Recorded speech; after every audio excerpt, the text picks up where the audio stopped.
Hi, Kim. Can you hear me okay?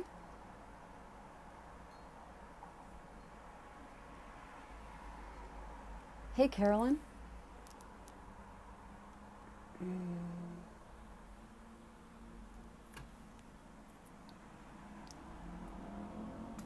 Kim, I'd like to meet you sometime.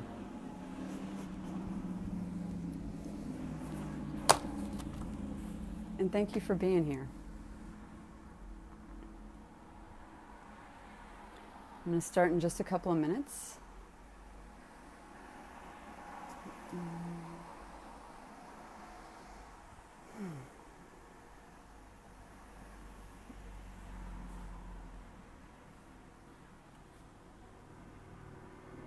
Let's see.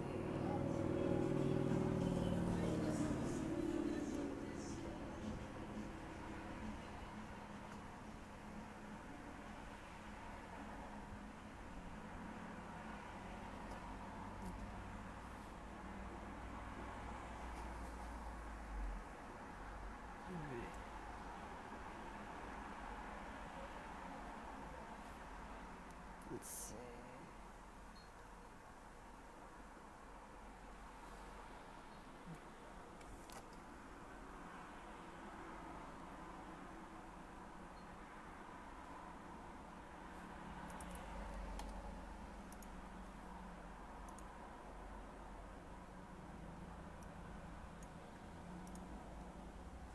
All right.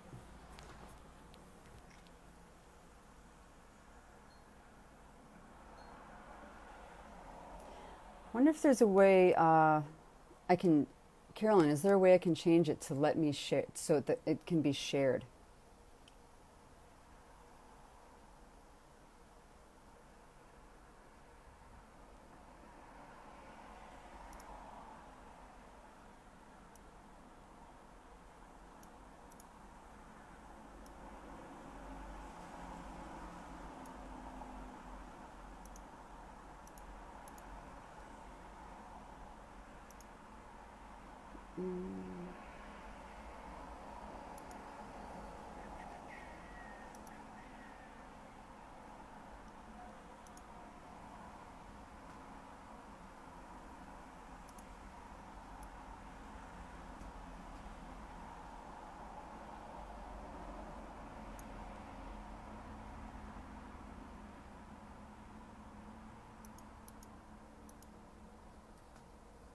Oh, good.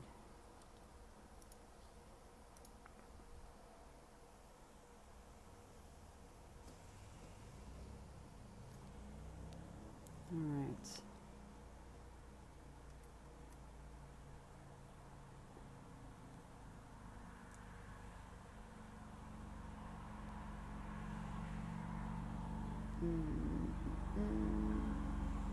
Okay.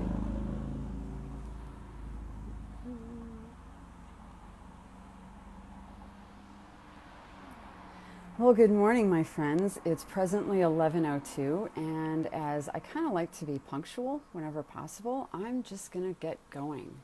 Um, I want to start by saying thank you to anyone who's watching this, whether it's live or later.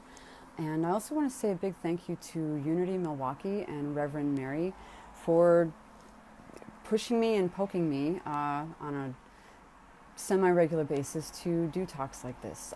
Thank you so much.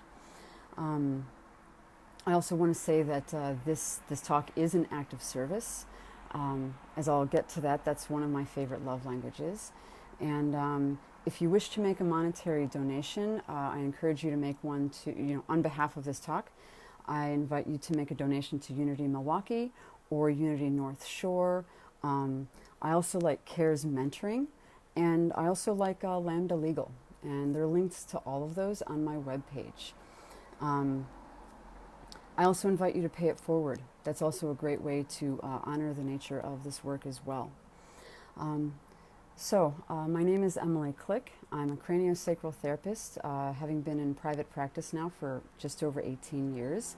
I love the gentle nature of this work, and I love to include that kind of gentle energy in everything I share, including these love languages. So let's start with a quick grounding meditation. just a visual exercise. And this is something I do frequently to manage my own stress level, and it's something I do to help me feel connected with people around me. Wherever you are, I invite you to get comfortable, and wherever you're making contact with whatever's supporting you, whether it's a chair or you're sitting on the floor, you could even be walking around, or if you're standing up. Take a few breaths and bring your awareness to whatever is supporting you. And as you're taking nice, easy, gentle breaths, good morning, Kirsten. I just saw your comment. I invite you to imagine and visualize that you are growing roots, just like a tree or a plant, so that while your presence is staying in your body, there's a very gentle extension of yourself growing down through the building you're in, going down gently into the earth, going as slow or as fast as you like, and just letting yourself breathe gently in this energy. And then when you feel like your roots have reached a depth, a place in the earth that feels comfortable for you, I invite you to simply be, to feel your roots, to feel the support that they offer you, and to feel the connection that they offer you as well. And as you're in this space, I invite you to affirm that your roots are both strong and soft, just like you. Allow yourself to breathe in that energy, and hopefully you're feeling a little more connected right now. I also want to say that this talk was originally planned to be at Unity Milwaukee. I attended Unity Chicago for so long that sometimes comes back to me. So this talk was originally intended to be at Unity Milwaukee when we spoke about it about a month and a half ago. But with the way the things are today, it just became a better idea to do this online. So for anyone, I hope no one actually went to the church and everyone got my messages to stay home or at your listening device. So what are these 5 love languages? It's a concept, this model, created by a counselor, doctor, psychologist, social worker, Dr. Gary Chapman. And over 30 years in private practice of working with couples, singles, adults, children, teens, families, he noticed that there are 5 patterns with which we humans generally show love and appreciation to each other. And that of these 5 means that any one person can have 2, 3, or 3 as their primary, or maybe they're balanced in all 5. But for the most part, most of us have a primary and a secondary, and it's very possible that we may be in a relationship with someone, whether that's an intimate relationship, friendship, coworker, anyone we have to spend any kind of time with or have a relationship, where we may not have matching love languages. So it's really nice when we do have matching love languages, because then when our love languages match in relationship, then we feel validated, we feel good, we feel confident, we feel appreciated. And so when we don't receive love, we don't feel appreciated. And further, Dr. Gary Chapman came up with this idea within this called a love tank. And it's an energetic idea of your heart having an actual capacity to hold the love and appreciation that you receive from people around you. And so, like I said, when we receive love and appreciation, we feel good. We're on top of the world. What also happens is that our stress hormones actually decrease. And some hormones called oxytocin increase, which is the touch hormone. That's what boosts in our brain when we get positive, good touch. Anyway, I'm getting ahead of myself a little bit.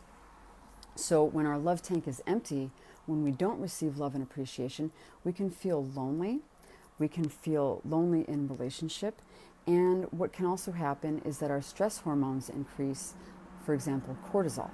So after a while, this can actually have a detrimental effect on our health and well-being.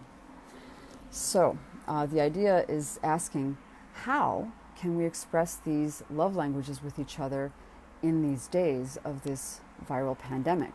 Because a lot of the old ideas have new meanings and new feelings associated with them, a lot of it being fear. So the five love languages are physical touch, words of affirmation, quality time, giving gifts, and acts of service. Now I'm going to go through each of these individually. I'm not going to go into great detail about how they originally were meant to express, because that's not what's working these days. So I'm going to briefly touch on what they're about, and then I'm going to go right into the adaptations that I brainstormed and came up with, because in my personal opinion, we need to remember the love. There's a lot of fear abound these days, and this is about getting back to the love, getting back to our heart centers. So I'm going to start with physical touch, because in my opinion, I think that's the one that's been the most impacted by the COVID pandemic.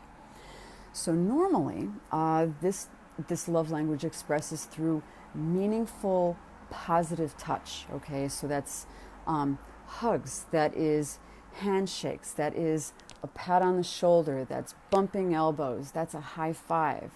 And one thing about this love language is that it may change and shift the way it expresses as we are children through adulthood. Whereas children, we tend to be much more touchy-feely. It's more comfortable to hold our parents' or loved ones' hands. And then as we grow older and move into adolescence, maybe not holding our children's hands or our parents' hands so much. I remember when my son was a young child and I would hold his hand and think, oh, it's not going to be this way forever.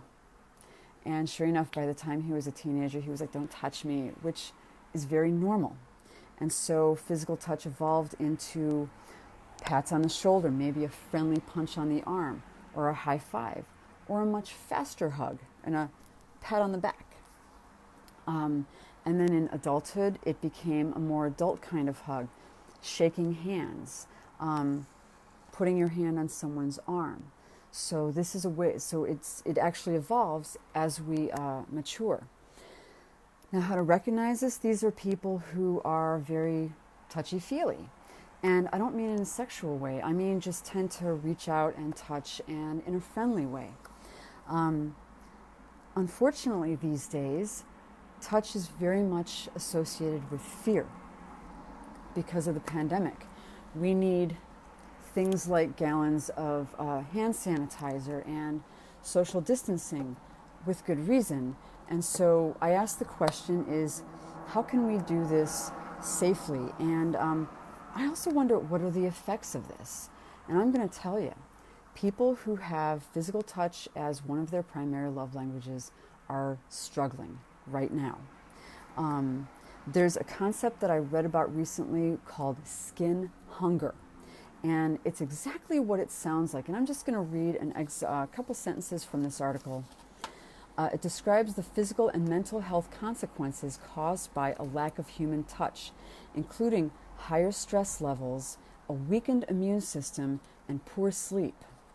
While nothing can completely replace the primal need for touch, sometimes strategies can tide you over, including petting animals and even hugging a pillow. I'm going to tell you right now, my pets, they might be avoiding me because I've been touching and petting them so much. And one of the things I'm going to recommend right off the bat, get a weighted blanket. If you don't already have one, get one. Something that can be a physical weight on your body, because what this does is it actually stimulates the deeper pressure receptors in our body that are the same receptors that get stimulated when we have the sustained touch of a good hug, okay? So it's not a replacement, okay? I'm not even going to pretend to say that this is going to be a replacement. What this is simply something to help for now, to help hopefully boost those oxytocin levels and decrease that cortisol for right now. if not a weighted blanket, something that has some weight to it. I would also say get a massage or some kind of bodywork session. And if you have an emotional experience during that first massage, yeah, pillow hugging, not cutting it. Totally. Get some body work. Craniosacral therapy is great for this. And when you get on a table, if you have an emotional reaction or response, let it happen, okay? The body worker doing it is likely prepared for this, okay? Just because it's going to be a great release, all right? And your state should have some really good guidelines to help keep you safe. I would also say feel free to ask your body worker what they're doing to help keep you as a client safe so that when you go into a session, you can fully relax into it, okay? And hopefully that helps decrease any fear and anxiety that you may be experiencing, which could also be a direct result of higher stress levels, okay, which can become a vicious feedback cycle. So the idea is to gently break that cycle. Another idea, and this is a for what it's worth kind of thing, when you disrobe to get in a shower, run your hands over your arms, all the way up and down your arms from shoulder to wrist, around your belly and your back, and your legs, if you can comfortably bend over, from hips all the way down to ankles. And really think about what you're feeling with your hands and the stimulus that you're feeling through your skin on your body. And like I said, this is not an exact replacement, but maybe this is something that can help for what it's worth, okay? And now ideas for interacting with other people and living things around you. And when I say living things, this may sound kind of corny and campy, but this is an idea that I came up with while brainstorming. It's time to think about hugging trees and literally getting in touch with vital energy. For example, plants, okay, flowers. And I don't mean going and picking them. I mean going and sitting with them, maybe putting your hands around them when you go and make contact with that tree, because the idea is to exchange some living vital energy, okay? So when you're in contact with that living thing, really shift your attention and intention to connect with the living energy that's moving through the cells of that living plant right then and there. And that plant's connection ultimately to the living energy of the earth. Even if it's a flower, like a plant in a flower pot, okay? Yes, Kirsten, keep it up. Absolutely. And next time you try, really think about the vital energy connected to the earth and offer your energy to that tree and invite your energy from that tree, from that plant into you. And breathe it in. Make it a cycle. In fact, with plants, it's really good to make this a cycle because they breathe in our carbon dioxide and give us oxygen. We breathe in their oxygen and give them carbon dioxide. Okay? And now this last one is actually a suggestion that I call a hand hug.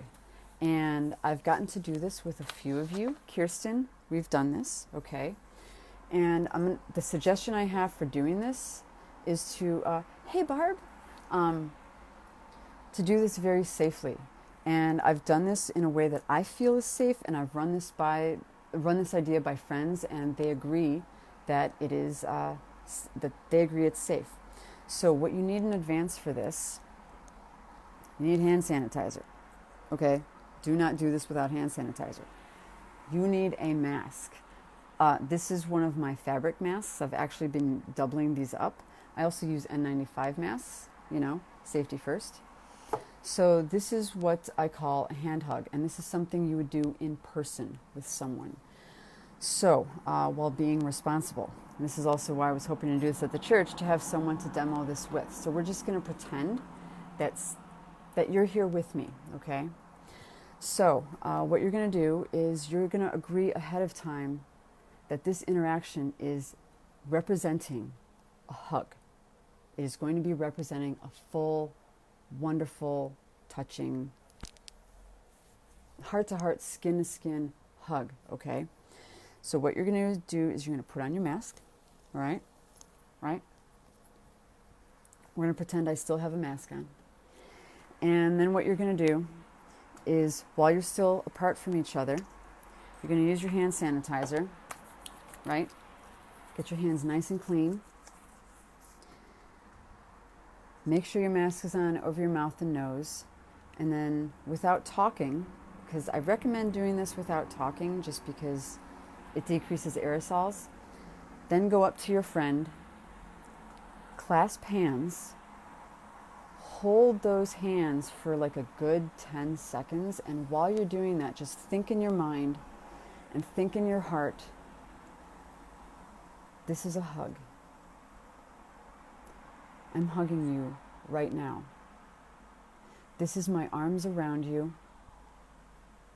This is my arms feeling your shoulders, your back. This is your arms around me. This is us exchanging this energy. This is us being together, present, right now. This is a hug. And then let go. And back up. And use your hand sanitizer again, immediately. And that's an idea that I came up with for having some actual skin-to-skin contact in a way that I feel is safe. Now again, don't do this without hand sanitizer. In fact, wash your hands before and after doing this as well. And if this is someone that you've already had a hug with, then draw on that memory of a hug. Let that energy fill up your heart. Let your memory come from the actual nerves, like your nervous system, from the actual visceral part of your memory, and do your best to recreate it. I mean, right now, I'm thinking about hugging all of you. Okay? I'm thinking about hugs that we've had before. And I'm imagining a time that we can safely do that again in the future. I remember being part of Free Hugs years ago, and it was a really rewarding experience. Maybe there will come a time, as I give a shout out to Positive Focus in Chicago, my old friend Carol, maybe you'll be able to launch those again. All right, so moving on to quality time, because I think that's the one that's also the most impacted, because obviously we can't get together right now. Now, the central desire of quality time is togetherness, which is focused, positive attention with each other. It means doing something together with someone that you enjoy together. It doesn't mean even talking. It could mean staring longingly into each other's eyes. It could also mean working on a puzzle together. So there could be quality conversation, which is meaningful give and take. There could be quality listening, which is really listening and hearing someone and being present for them and really acknowledging them. And now, this is something that we're doing a lot. It's suffering because we're having to do it more online and more through electronic means. So it's missing that face-to-face quality of being in each other's actual physical space. Now, I would say if you can spend quality time together outside, not in a crowded space, that's ideal. I've been hearing stories of where friends have been getting together in parks and just hanging out together like 8 feet apart and having a nice little distance picnic, okay? An addition that I would add is you could have quality venting, because a lot of us are very stressed out right now. And I think an added layer to giving someone space to have some quality time is in venting. Because all of our stress levels are elevated right now, there's a lot we have to vent about. I had a minute to do some venting with a colleague just the other night, and it felt really cathartic at the end of it. So the idea in venting is to call or contact a friend somehow and say, can I give you a space to vent, please? And is there anything you want to get off your chest? No judgment, okay? And then let her rip. And then talk about how you're frustrated. And for the one listening, just be, that's it. And let that person do whatever they need to do. And then let them know that you're still there for them. Okay, at the end of it, you might ask, is there anything I can do to help? Because it's very common to want to offer advice. And sometimes a big part of quality time is just saying, I'm here for you and I understand. And I'm here. And can I be here with you? There's a real magical phrase that we use in the cranial world that is, can I just be here with you?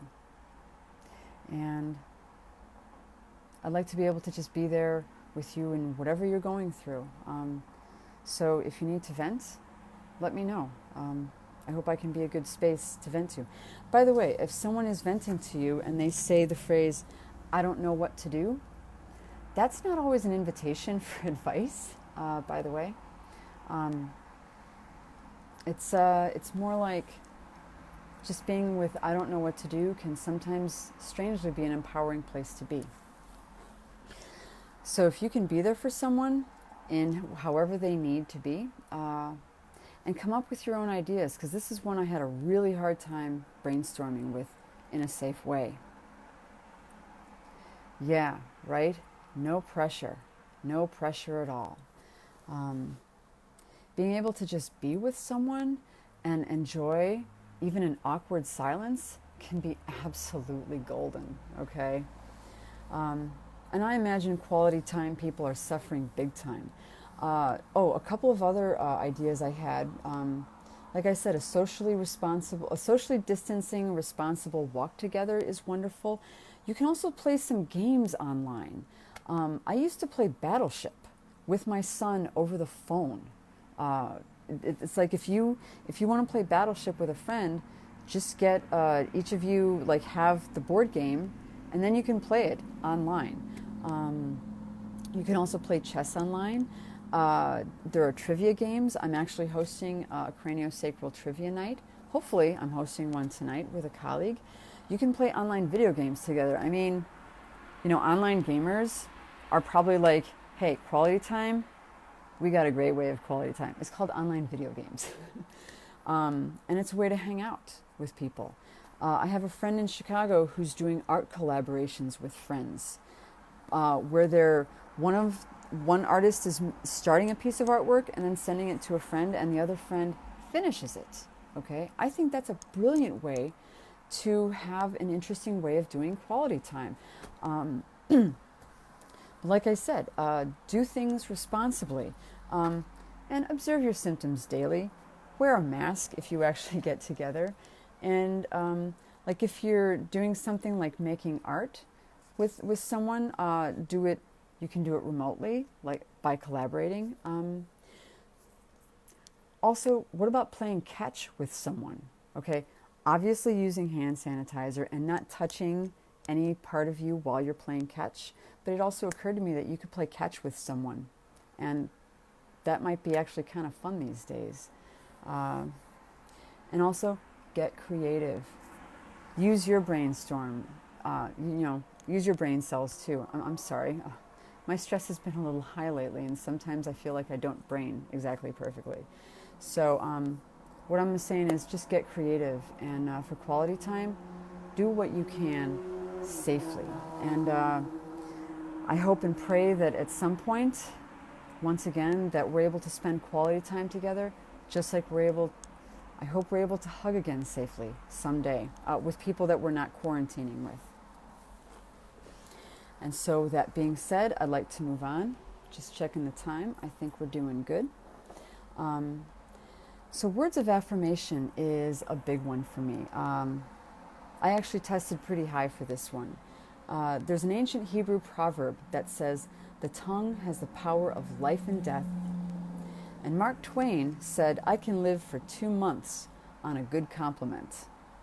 And I have a friend at Unity, Cheryl DeNoble, who mentioned a phrase, "praises over raises." For someone who has words of affirmation as one of their love languages, words have the power to heal, uplift, empower, and seriously wound and stop as well. So with words of affirmation, this is something you can just pour it on, and pour it on thick. And it's a way of empowering people and acknowledging them. Within words of affirmation, there are a few dialects here. There's words of encouragement, there's words of praise, there's words of kindness, and these are ways of just showing compassion to empowering and uplifting others. And I'd like to add understanding words. This is my adaptation to this, where with not just words of encouragement, which are meant to inspire, words of praise, which are recognition and acknowledgement, understanding words are coming back to, touching on venting again for a second, where you may know someone who's really not acting like themselves, just because, like I said, stress is really high these days. So it could be that offering someone a space of understanding can help them feel a little more normal, or maybe like themselves. So if there's a way to offer words of understanding, please do. Because offering understanding and acceptance to others, especially with what we're dealing with, can be a real gift. So one of the things you can do is let someone know the difference that they may have made in your life, no matter how large or how small. I try to show kindness and respect to people as much as I possibly can. There have been a couple times where, maybe more in the past, because I used to have some pretty serious anger management issues, where I felt pretty ashamed of how I've had, shown anger to people in the past. And because of that, I really try to compensate for that by being really kind and understanding. Lately, when I've mentioned that I used to have anger issues, I get responses like, "Really?" And to me, that says that the work is actually paying off. And I hope to get to a point where I almost don't remember that I used to have them, but I doubt that's ever going to be the case. Anyhow, I ask you to offer words of understanding to as many people as you can, in as many ways as you possibly can, because I'm working on it too. Unfortunately, we can share these words over text, phone, mail, cards. I don't know about smoke signals, but definitely online.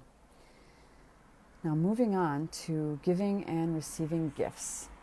This is another form, and this one can blend with others, with the other love languages in a way, because sometimes giving gifts means homemade gifts. There's someone watching, Kim, who does some pretty awesome baking online, and I'm telling you, Kim, some of the pictures you've seen have given me this response of like outright drooling. And and when I hear of how you've gifted things to people, it's really inspiring to me, and it really makes my heart just explode. Whenever I see examples of people expressing love languages. Yes, exactly, Kim. I'm sorry, if you made that comment like 15 or 20 seconds ago, I literally just saw it. So however you can. So for someone who has one of their love languages as gift giving, the hallmark of this is giving a meaningful gift. This is, now people who have this as a love language where they're like receiving gifts, sometimes This can be interpreted as like being selfish, or sometimes even, I don't want to say gold digging because that's a totally different thing. But sometimes it can appear materialistic. Yeah, that's a much better word. Um, and it's really not about that. It's more about the meaning behind the gift. Because for people who have this as their love language, when there's a gift exchange of some kind, it's a way of saying, I love you. That's actually what it's saying. And so we also have these holidays where there are gifts associated with that, like Christmas, Hanukkah, birthdays, Valentine's Day, stuff like that, where sometimes, anniversaries, where there can be an expectation of a gift. And really, what the gift is about is saying, I was thinking about you when I made or bought this. Okay? Now, if someone gives a gift to someone for no reason whatsoever, that can actually speak super, super loud. That can be like broadcasting, I love you, without ever saying it as a word. Right, Kim? Yeah. So a lot of times gifts have sentimental value. In many of the love languages book that Dr. Chapman wrote, he mentions a story where these two people started dating, and one of the people in the relationship had all of these teddy bears, and the other person was like, this is an adult, they're almost 30, why do they have all these teddy bears? And then asked the person who owned the teddy bears what they were about.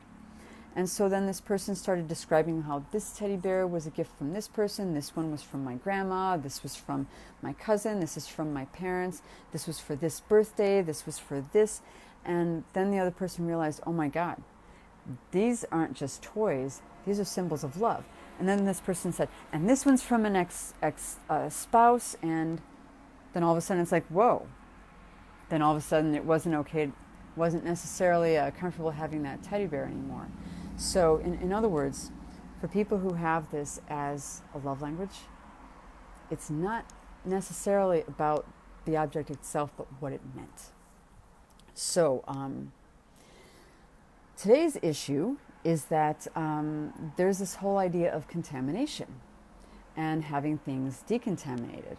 So I tried to come up with an idea of how to express this in a way that's meaningful and also safe.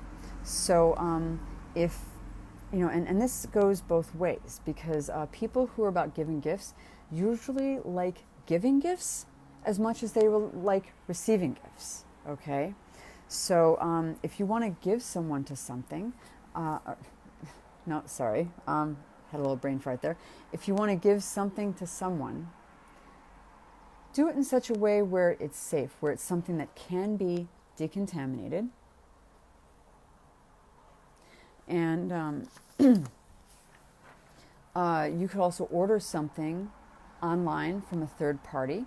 If it's something you make or something that you want to send someone, consider how long it takes for any kind of microbe to die on a surface, okay?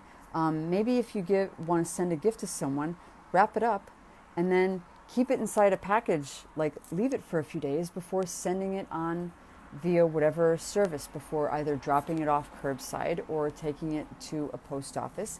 And then when you receive that gift, treat it safely, okay? Do whatever you need to do to decontaminate.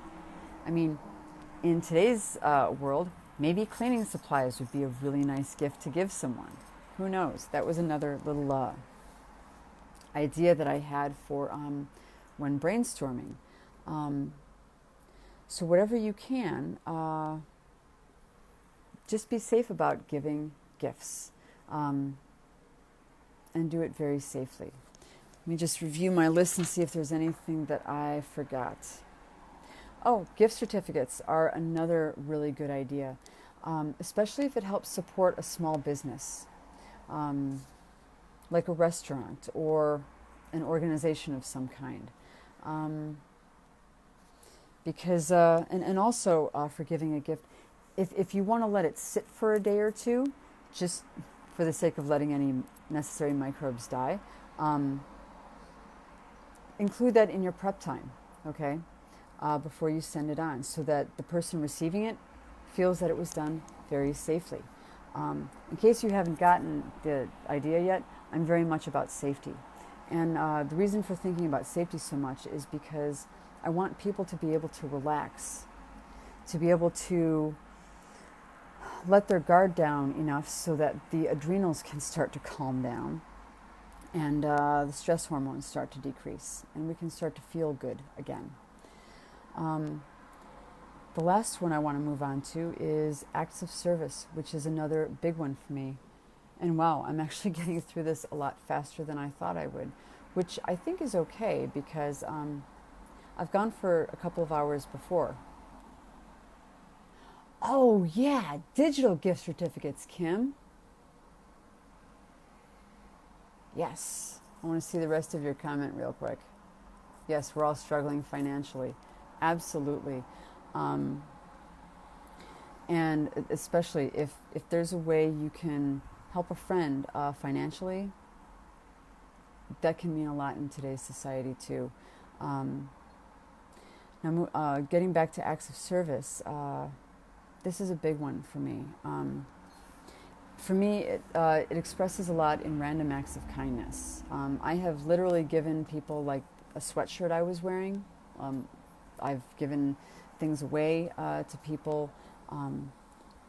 In a way, I almost express giving gifts through acts of service.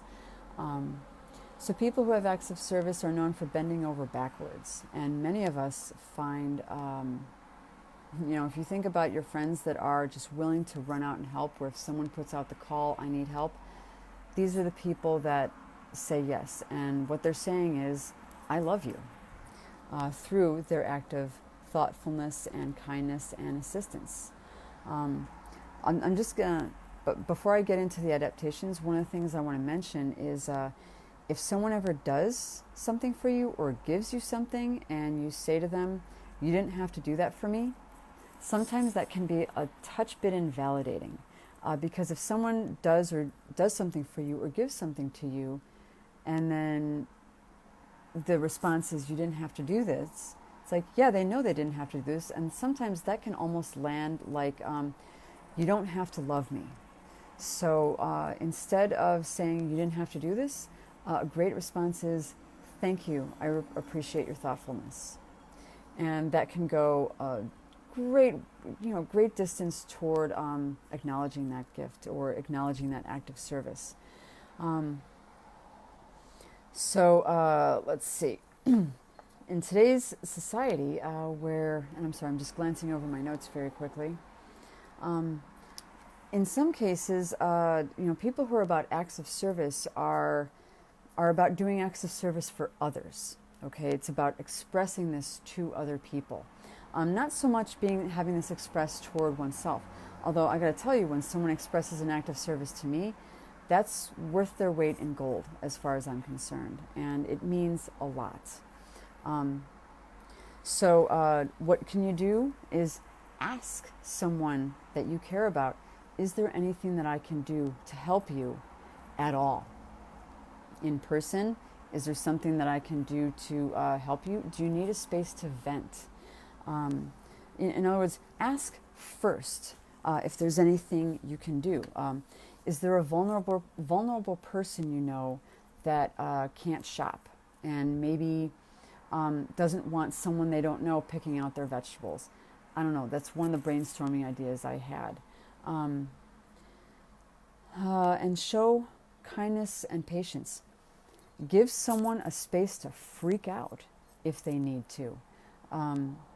If you have a friend who's, as I mentioned a little while ago, they're not acting like themselves. Ask them, say, do you need to freak out a little bit? Would you like to freak out? Would you like to yell? And maybe on the phone with them, encourage, at the same time together, both of you pick up a pillow, maybe on FaceTime, scream into it as loud as you can, and let yourself freak out for a minute. In other words, give yourself permission to have all the feelings that you're having, and give a friend a space to have the feelings they're having as well. Okay? And for those of you who are acts of service people, get involved with volunteering. There are so many opportunities everywhere. Ask at your local church, your local animal shelter, your local people shelter. In mentoring, there's a lot of kids being homeschooled, and there's a lot of students who have shifted their whole experience from in-person to online. Find out if there's a way that you can mentor someone even online. Like if there's an area that you have expertise in, for example, like mine would be anatomy, physiology, some areas of science, offer your services with mentoring. Offer your services volunteering. Ask organizations what supplies they need. Or if they need help with shuttling maybe animals to or from in between a shelter and a hospital.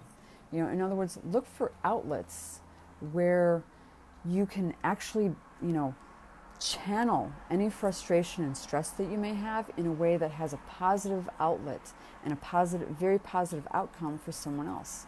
It's just a win-win-win situation all the way around. One of my very first jobs years ago, and I've been in working for a very long time. I got my first job when I was 14 years old, and this was back in Chicago.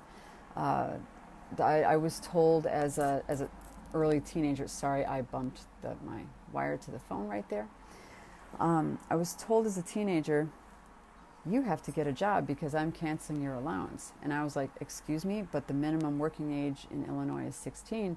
And I was told, yeah, figure it out. So I did, and I ended up getting a job at a local church, working as a secretary. And part of the job included answering the phone, answering the door, stuffing missalettes, unlocking and locking the church. And a very significant part was answering the door and giving food to homeless people that came by. Sometimes homeless people would come by for clothes, and I would send them right around the corner to see Brother Leo, because all of the hand-me-downs, like after my siblings and I were done with our clothes, we would donate them to the church as well. And this was St. Vincent de Paul, by the way. And so at this church, I would give food to the homeless people there, and I would talk with them and listen to their stories.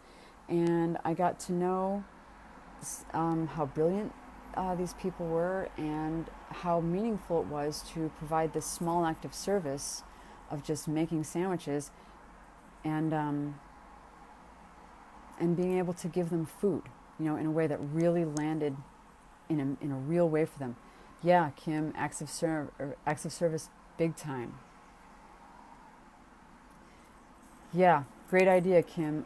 If you have any chronically ill or disabled friends, help them with paperwork. Help them with coordinating things, okay? Maybe with making phone calls. I'm trying to see the rest of your comment, Kim. Yeah, it can be overwhelming to deal with bureaucracies. And thank you for the suggestion, Kim, because I did not think of that. Thank you. So let's add that to the list to help friends who may be struggling.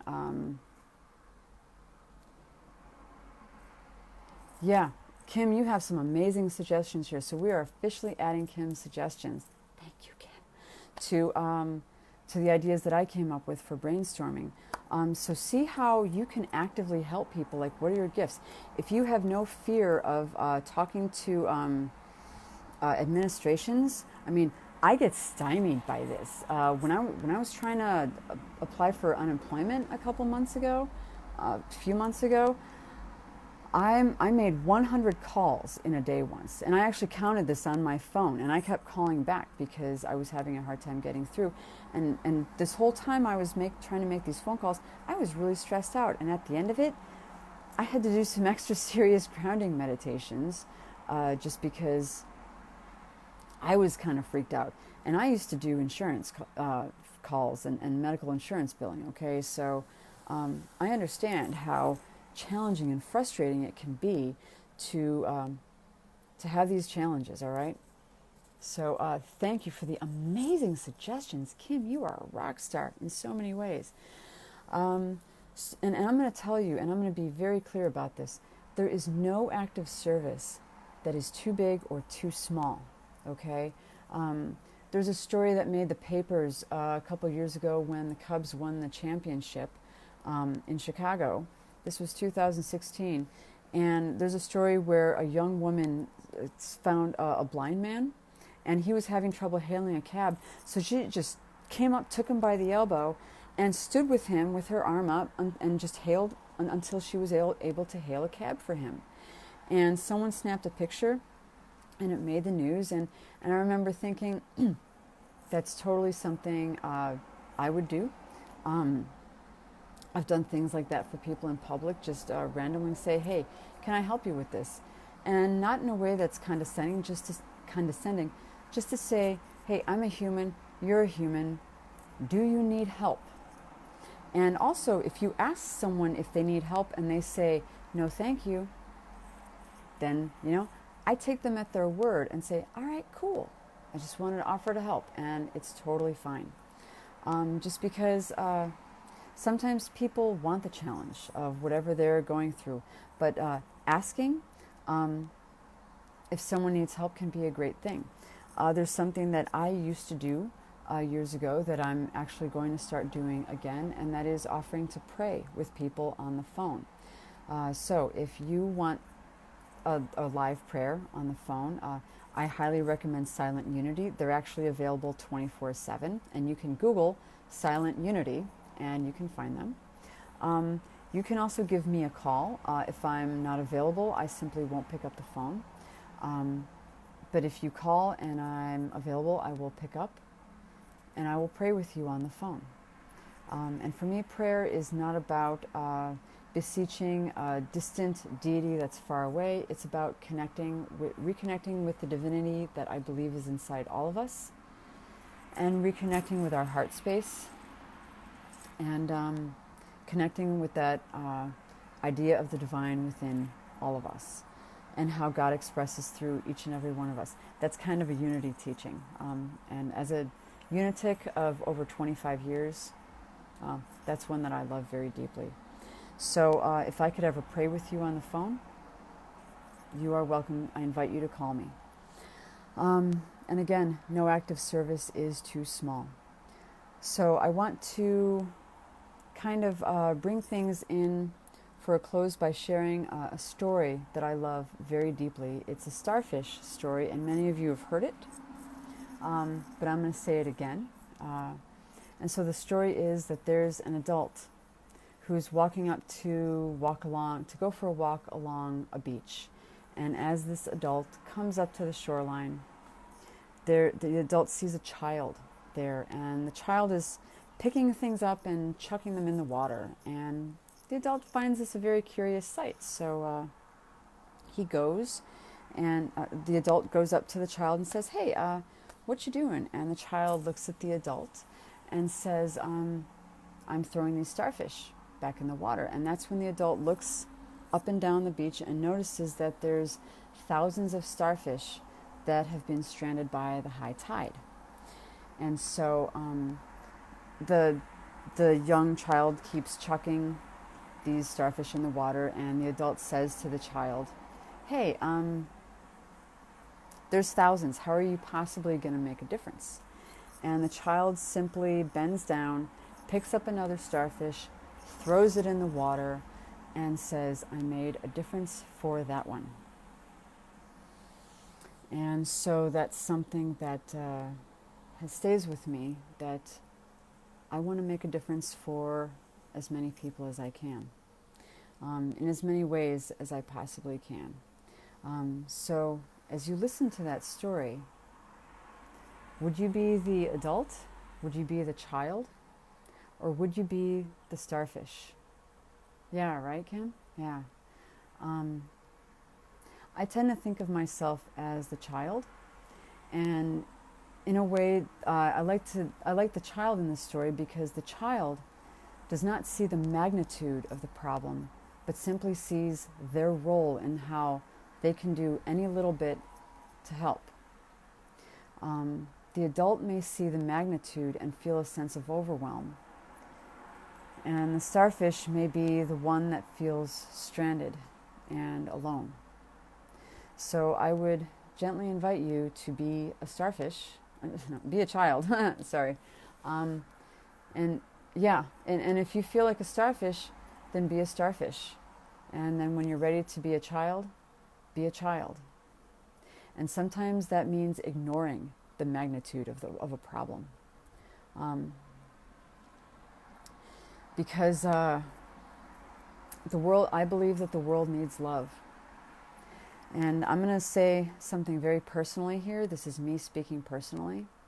And this also comes out of a conversation that I had with a colleague the other night, is that there's a lot of frustration in the world right now. There's a lot of anger. There's a lot of justified anger in the world. And I would say if you're feeling some, that we are feeling some right now, just don't forget the love, okay? Whatever you can do to channel whatever frustration you have into surmounting all of the problems that are in the world. You know, there's no problem that's too small to tackle. There's no issue that's too small if we all really get in and apply ourselves. So I invite all of you to join me in being children and throwing as many starfish back in the water as we possibly can. I invite you to join me, in being the helpers in the world, in showing love however it shows up. And if nothing else, I hope you take from this talk the idea that there are ways that we can express love, that there are ways that we can be creative in expressing love for each other, and that don't forget to be the love. Look for the helpers. And oh, by the way, you should also take the online quiz. I posted it as a link in my in the event that I had. You can also Google Love Languages Quiz, and a free one will come up if you want to find yours. I would say learn how to speak all of them, because then you can learn to recognize them in other people and those around you. So, I thought I was going to go for 2 hours, but I guess we only went for 1. I want to say I'm thinking about all of you and all of my friends out there. You are and have been in my heart. And for those of you who have had online presences and have been very active, I want to say thank you to you for speaking to me and helping me laugh and helping me remember to always go for the love and always try and grow the love. And so I'm complete right now. If there's any questions or suggestions, I'm just going to hang out here for a couple more minutes before finishing up. If you haven't checked out any of the books on the love languages, you can also Google 5 love languages books. There is the 5 love languages for couples, singles, teens, children, and the 5 love languages of apology. Thank you, Kirsten. I'm glad you found it helpful, and I also can't wait to see you tomorrow for our cranium session. And I hope to see all of you at some point. Kim, I know through a group called Reread Harry Potter. I'm kind of a Harry Potter fan. And I've been enjoying all of the posts there. Kirsten, I've loved seeing your posts as well.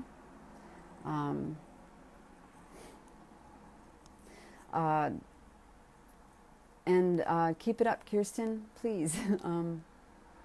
Even when I don't comment, I still see them, and I feel like I'm just reaching out and being there with you.